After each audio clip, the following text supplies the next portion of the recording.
आपादमौळि पर्यन्तां गुरूणाम् आकृतिं स्मरेतेन विघ्नं प्रणश्यन्ति सिद्धन्ति च मनोरथ लक्ष्मीं तनोतु नितरामितरानपेक्षं मङ्गलद्वयं निगमशाकिशिखा प्रवालं हैरम्बं अम्बुर्वडम्बर चौर्य निग्रहं विघ्नाद्रिभेद शतधार धुरन्धरम् सर्वेषां स्वागतम्.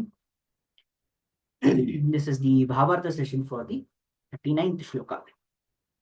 इच्छादिरागादिसुखादिधर्मिकाः सदा धियः संसृतिहेतवः परे यस्मात् प्रसुप्तौ तदभावतः परः सुखस्वरूपेण विभाव्यते हिनः. इच्छादिरागादिसुखादिधर्मिकाः सदा धियः संसृतिहेतवः परे यस्मात् प्रसुप्तौ तदभावतः परः सुखस्वरूपेण विभाव्यते हिनः. So what are they trying to say over here? इच्छादि रागादि सुखादि धर्मिकाः सदा धियः संसृति हेतवः. So there we explained why there was a conclusion. It was not much of an explanation, but practically saying that in the previous shloka that the Brahman is Niramaya. From what? Niramaye Brahmani Kevale Pare. From what? From Vikalpa Maya. He is away from it. Why? This Ichhadi, this Ragadi, Ragadvesha, all those bhavnas, emotions. Ichhadi, Ragadi, Sukhadi, Dharmikaha, all these dharmas. Ichha has a separate dharma, that is feeling, Ishta. Raga, Ragadvesha, Yuktaha. Then Sukha, Sukhadukkadi, Sukhadi. So these are due to discriminations by the Mahat.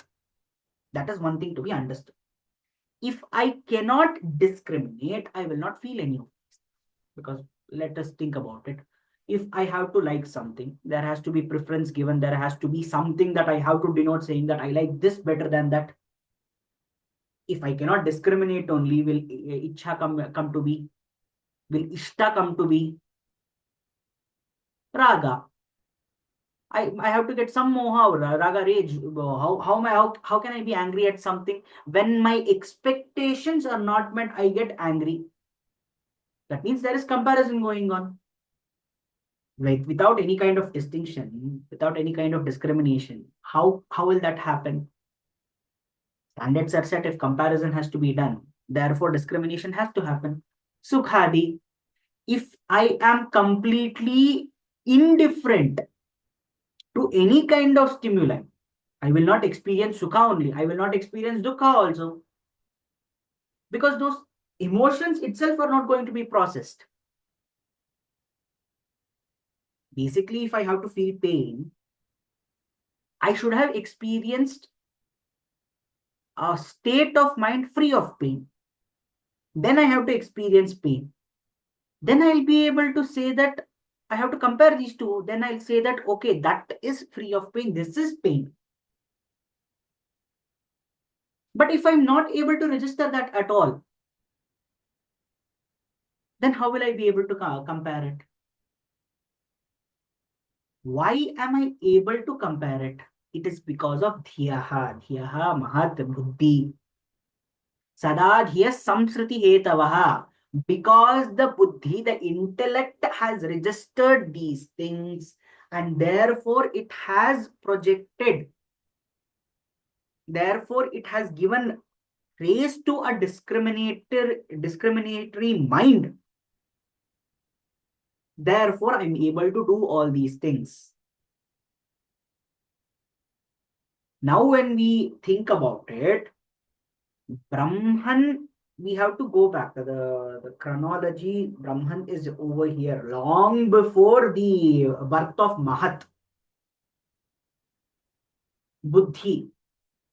Buddhi is further getting manipulated. Then we have the shariras, and then we come to Stula Sharira, which is in a frame of samsara.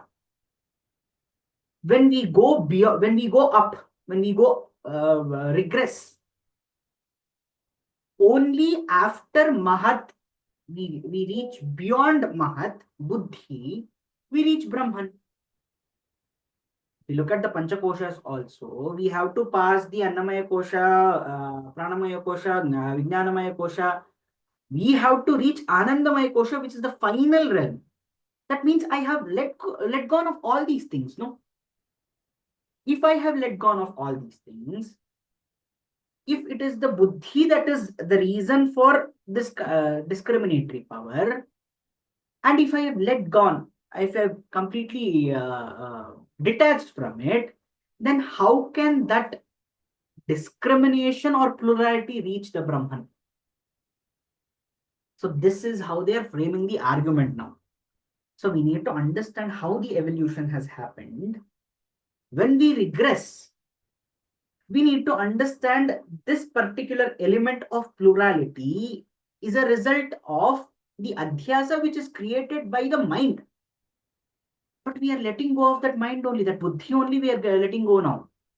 Because the way to experience Brahman is experienced after after we transcend beyond the Mahat stage. So when we do that, how can something that is created by Mahat itself impact its parent? So that is how they're framing this argument. So sada dhiya samsriti hetavaha. Samsriti is, like I said, sriti hetavaha is basically saying that causes of samsara, some experience. This is anubhava. So because of that particular samsara, whatever I am feeling, that I am feeling why? Because of buddhi. Why am I registering it? Because of buddhi. Why am I storing it? Because of buddhi. If I am going beyond buddhi itself to experience Brahman, then how can buddhi influence it? So that previous argument is continued. So here, samsriti hetavaha pare. So it is beyond that. Yasmat prasuptau. Yasmat prasuptau. Like in prasupti, in deep sleep. Tadabhavat. Tat abhavat. That is due to the absence. Paraha, that is the supreme. Sukha swarupena, as a nature of bliss, vibhavyate. Like that only, it is true. So the endless desires, the innumerable attachments and the varieties of pleasure, that is ichhadi, ragadi, sukhadi, dharmikaha, all the various conditions of intellect, that is experience, that are the causes of samsara and are also within the samsara. Okay. So therefore, when we go towards Brahman, realization of Brahman, they always appear in, they are within the Supreme Self, but they are not affecting the Supreme Self. So we are placing the whole samsara itself within the Parabrahman. Therefore, they are within the self. But they belong to intellect only. They are felt because of buddhi only. Dhiyaha. But since they are absent, see, when we let go of our buddhi, then what is the point? We will not feel any of these things. This can be understood in deep sleep. That is prasupti. Sushupti is the prasupti. Deep sleep, that is dreamless sleep. When we are in deep sleep, we can experience that. There are people who are waking us up probably. And sometimes it happens where we're in deep sleep. Due to Sharira Aupacharya, what happens is somebody tries to wake us up and we'll say 5 minutes and then we will sleep. It is a reaction by the Sharira.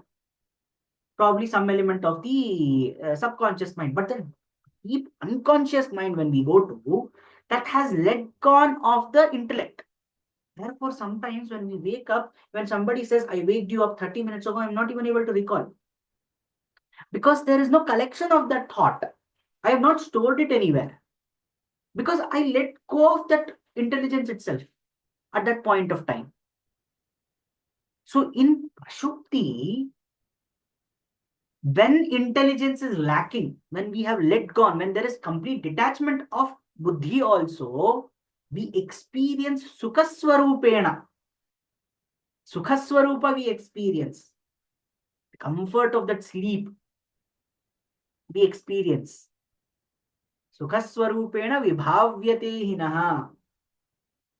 So we experience the true, the blissful self, the true nature of Brahman in deep sleep. So when the intellectual is absent, when the intellect is absent, because of the discrimination, we won't face it. At that point of time, we experience the true self. So very logically, they have used the different states of mind also in this. So there we experience, in deep sleep, we experience the true nature of self. That is what they're saying in this.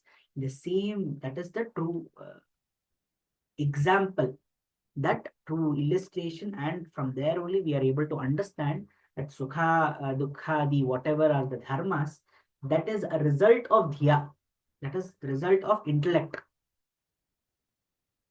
So it obviously does not impact the Brahman. स्वस्ति प्रजाभ्यः परिपालयन्तां न्यायेन मार्गेण महिषा गोब्राह्मणेभ्यो शुभमस्तु नित्यं लोकाः समस्ताः सुखिनो भवन्तु कायेन वाचा मनसेन्द्रियैर्वा बुद्ध्यात्मना वा प्रकृते स्वभावात् करोमि यद्यत् सकलं परस्मै नारायणाय समर्पयामि।